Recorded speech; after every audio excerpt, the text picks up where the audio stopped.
आप सभी का स्टडी सक्सेस की 95 चैनल पर स्वागत है। यदि चैनल पर नए हो तो चैनल को सब्सक्राइब करने के बाद बेल आइकॉन को जरूर प्रेस करें, जिससे कि हमारी आने वाली प्रत्येक क्लास का नोटिफिकेशन आप तक सबसे पहले पहुंच सके। तो डियर स्टूडेंट्स, आज हम आपको सेट NJ1 2020 साइंस यानी अग्रवाल अनसॉल्व्ड का क्वेश्चन नंबर 4 हल करवाएंगे। तो देखिए, इस क्वेश्चन में हमें हल करना है यानी ज्ञात करना है सबसे पहले कि I1, I2, I3 यानी कि विद्युत धाराएं, यानी कि यहाँ पर हमें करंट ज्ञात करना है I1, I2, I3 और साथ में यहाँ पर और I4 भी ज्ञात करना है, I5 ज्ञात करना है, I6 ज्ञात करना है और इसी प्रकार से विभवांतर ज्ञात करना है V1, V2, V3 और V4 और इसी प्रकार से V5 और V6। तो यहाँ पर ये सब ज्ञात करना है और यहाँ जो दिया गया है तो इस परिपथ का यानी जो प्रतिरोध दिया है R1, R2, R3 ये तीनों हमारे बराबर हैं और इसका मान है 30 ओम और इसी प्रकार से R4 का मान हमारा दिया है 10 ओम और इसी प्रकार से यहाँ पर R5 और R6 ये दोनों हमारे बराबर हैं और ये दोनों यानी कि R5 बराबर है R6 के और यहाँ पर दिया है 40 ओम यानी R5 बराबर R6 बराबर है 40 ओम। तो सबसे पहले हम यहाँ पर इस परिपथ का कुल यहाँ पर प्रतिरोध ज्ञात कर लेते हैं कि इस परिपथ का कुल प्रतिरोध कितना है और इसके बाद हम यहाँ पर ज्ञात कर लेंगे कि इस परिपथ में विद्युत धारा कितनी प्रवाहित हो रही है। तत्पश्चात हम ज्ञात कर लेंगे यहाँ पर I1, I2, I3 यानी कि विद्युत धाराएं सबकी ज्ञात कर लेंगे। इसके बाद क्रमशः हम विभवांतर भी ज्ञात कर लेंगे। तो देखिए, ये तीनों प्रतिरोध यानी R1, R2, R3 समांतर क्रम में संयोजित है। तो समांतर क्रम संयोजन का सूत्र लगाएंगे हम समांतर क्रम संयोजन से। तो समांतर क्रम संयोजन का जो सूत्र होता है 1/R बराबर 1/R1 plus 1/R2 plus 1/R3। तो जैसा कि यहाँ पर दिया है मान हमारा R1 की जगह दिया है R1, R2, R3 तीनों बराबर हैं तो R1 का मान भी 30 है और R2 का मान भी 30 है और इसी प्रकार से R3 का मान भी 30 दिया गया है। तो अब देखिए, यहाँ पर 1/R बराबर हो जाएगा। जब हर बराबर होता है तो ऊपर वाली संख्याएं यदि प्लस है तो जुड़ जाएगी, यदि माइनस है तब घट जाएंगी। तो यहाँ पर प्लस का चिन्ह इसलिए सब जुड़ जाएंगे। तो 1, 2, 3 और 3/30 और 3 से डिवाइड करेंगे तो 1/R बराबर 1/3 एकम 3 यानी 1/10। अब इसको यानी पलट देंगे संख्या को या फिर कैंची गुणा करा देंगे।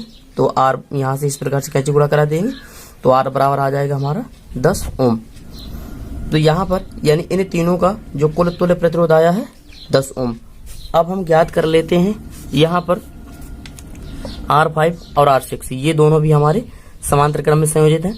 तो इन दोनों का भी तुल्य प्रतिरोध ज्ञात कर लेते हैं। तो अब हम ज्ञात कर लेते हैं समांतर क्रम संयोजन से। समांतर क्रम संयोजन से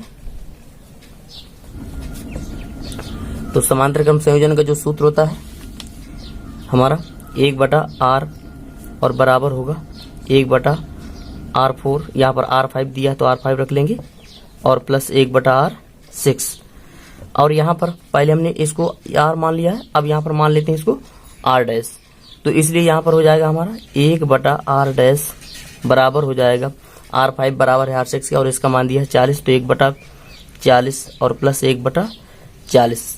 तो अब हम इन दोनों को जोड़ लेंगे। 1/R डैश बराबर यहाँ पर हर बराबर है तो इसलिए नीचे आ जाएगा 40 और 1 1 हो जाएगा 2 तो 2/40।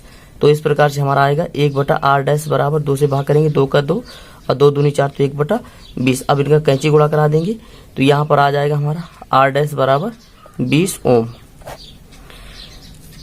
अब हम इस परिपथ का कुल तुल्य प्रतिरोध ज्ञात कर लेते हैं। तो इस परिपथ का कुल तुल्य प्रतिरोध ज्ञात करने के लिए अब यहाँ पर हम निकालेंगे फिर यहाँ पर, क्योंकि यहाँ पर ये हमारा इन तीनों प्रतिरोधों को हम जोड़ लेते हैं। तो यहाँ पर आ जाएगा हमारा R डैश से R डैश यानी कि श्रेणी क्रम संयोजन से। अब हम लगाएंगे श्रेणी क्रम संयोजन से। श्रेणी क्रम संयोजन से तो श्रेणी क्रम संयोजन तो जैसा कि अब यहाँ पर देखिए आप कि यहाँ पर ये तीनों हमारे समांतर क्रम में संयोजित थे, ये दोनों भी समांतर क्रम में संयोजित थे, लेकिन ये तीनों आपस में हमारे यहाँ पर श्रेणी क्रम में संयोजित है। तो इसलिए इनको श्रेणी क्रम में जोड़ने पर तो श्रेणी क्रम संयोजन से यहाँ पर निकलेगा। यानी कि अब यहाँ पर पहले हमने R माना, इसके बाद फिर यहाँ पर R डैश माना, अब यहाँ पर इसको मान लेंगे R डबल डैश। तो R डबल डैश बराबर निकलेगा यहाँ पर यहाँ पर हम ऐड कर लेंगे, यानी कि आर और प्लस यहाँ पर आर के बाद यहाँ पर आर डैश और प्लस R4। तो इस प्रकार से इस परिपथ का कुल तुल्य प्रतिरोध हो जाएगा। आर का मान जैसा कि हमारा निकला था 10 और आर डैश का मान हमने निकाला है 20 और R4 का मान दिया गया है, यहाँ पर R4 का मान है 10।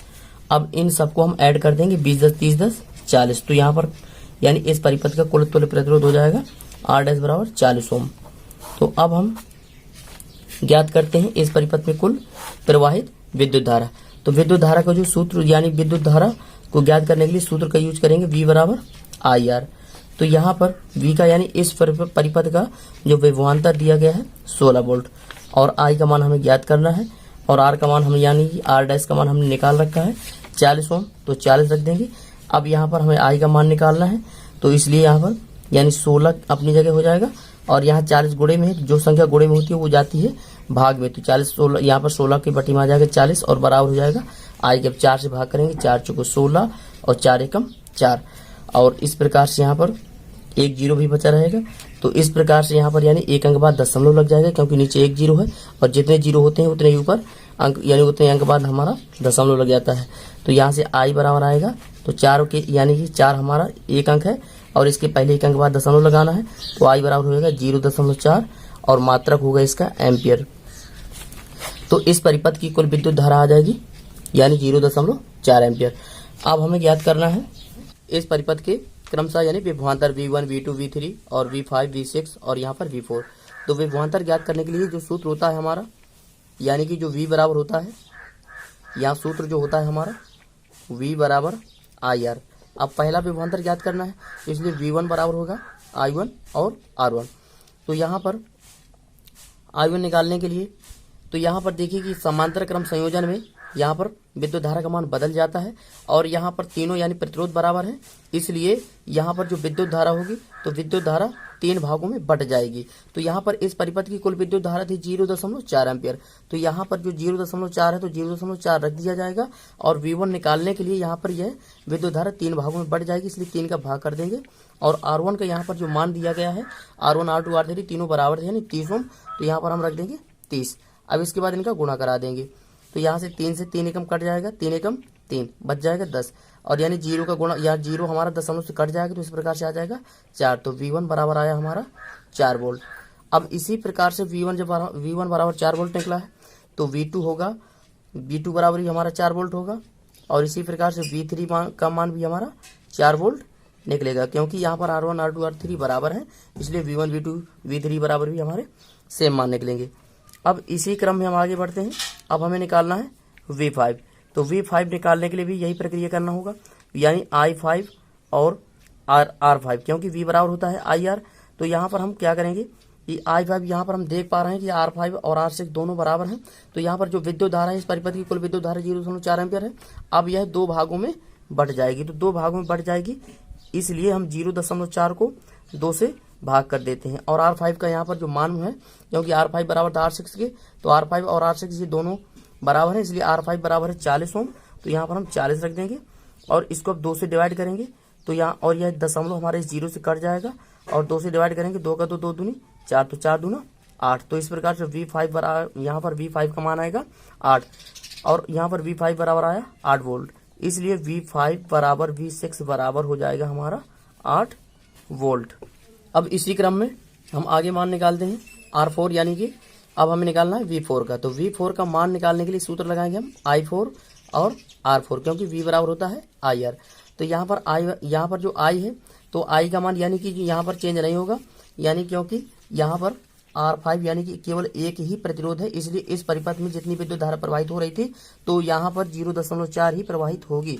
और R4 का मान यहाँ पर जो दिया है हमें 10 ओम, तो 10 ओम रख देंगे और 10 का गुणा करेंगे यानी कि 4 से, तो यहाँ पर दशमलव से 0 कट जाएगा, तो इसलिए आ जाएगा 4। तो V4 बराबर भी आ जाएगा हमारा 4 वोल्ट। तो इसलिए इस क्वेश्चन का आंसर यहाँ पर V4 बराबर 4 वोल्ट निकल आएगा। और अब हमें इस परिपथ में निकालना है क्रमशः I1 I2 I3 और यहाँ पर निकालना है हमें यहाँ पर I5 I6 और यहाँ पर I4। तो इसी प्रकार से यहाँ पर निकालने के लिए, क्योंकि विद्युत धारा का मान यहाँ पर 3 भागों में बढ़ रहा था, तो इसलिए यहाँ पर यानी कि 0.4 है तो 0.4 में भाग कर देंगे 3 का। तो यहाँ पर 3 से जब भाग करेंगे तो 3 एकम 3 और दशमलव लग जाएगा और यहाँ बचेगा 1 तो 3 त्रिका 9, तो लगभग में 0.13 एम्पियर। तो यहाँ पर यानी कि I1 बराबर होगा I2 और I2 बराबर होगा I3 के, यानी तीनों बराबर हैं और इन तीनों का मान है यहाँ पर 0.13 एम्पियर की। इसी प्रकार से हमें निकालना है यहाँ पर R5 और R6 का मान। तो यहाँ पर R5 और R6 की यहाँ पर इसी प्रकार हमें निकालना है विद्युत धारा I5 और विद्युत धारा I6।